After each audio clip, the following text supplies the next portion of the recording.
So it's 2026 and I've had the iPhone 15 for about a year and a half now.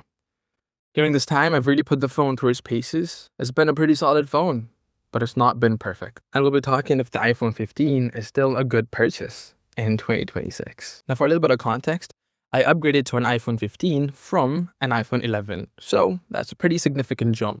Going from an iPhone 11 to an iPhone 15 felt like a massive upgrade.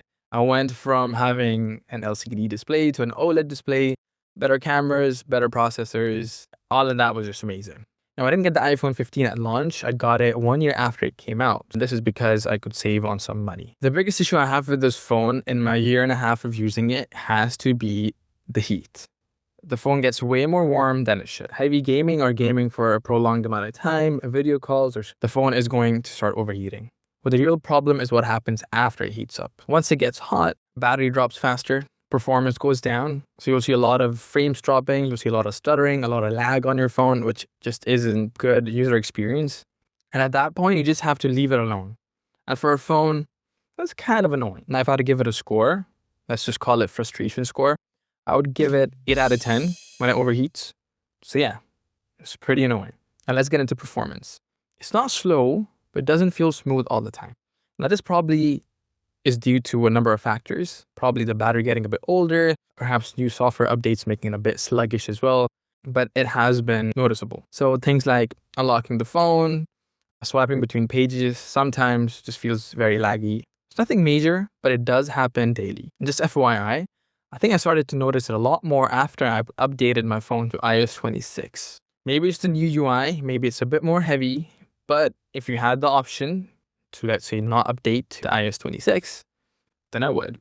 Speaking of UI, let's talk about the screen. The display is actually really good. It's OLED, so the blacks are black, the colors are vibrant, and honestly, the panel itself is pretty good. And I know some people are going to say, it's 60 Hz, but sure. But I think people overhype this way too much. Now, would ProMotion be nice? Of course. But do I care? Not really. Now, speaking of nice things, USB-C though, this is one of the best upgrades. I use the same cable now for my iPad Pro, mechanical keyboard, my camera. This is one of those things you don't really think about until you have it. Now, let's talk about the cameras. They're going to be very solid for most people. Low light is decent. Something crazy compared to the newer iPhones. I'll put up some pictures that I've taken over the past year and a half to kind of give you guys an idea of how the pictures look. Again, for most people, this is a very, very capable camera. So a mistake that I made with getting this particular iPhone was the storage that I got.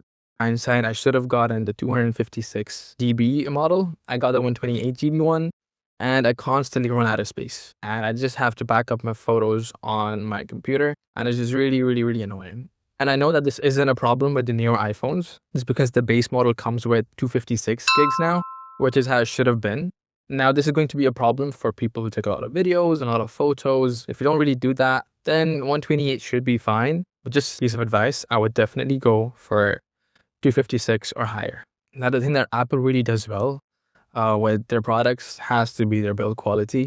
And this iPhone 15 is no slouch in that department. So I got mine in blue. And even though the colors are a bit muted, especially for the 15s, I just still think it just looks so good. I mean, just look at it. And physically too, it holds up very well. Again, I've had it in a case, but I throw my phone around, it falls a few times a week, and there's no dents or really scratches on the phone. So yeah, build quality is excellent. Okay, some quick mentions. The speakers are pretty decent.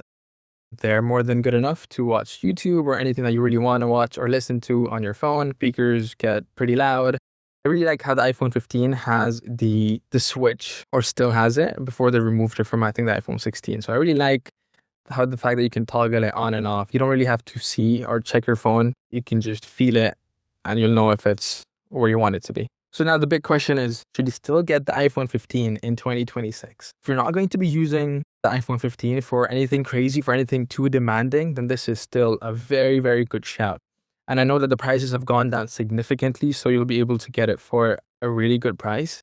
And if you're just a normal average user, then this phone is an absolute great buy. But if you want a bit more from your phone, perhaps for gaming, edits, then I would definitely suggest that you buy something a bit newer.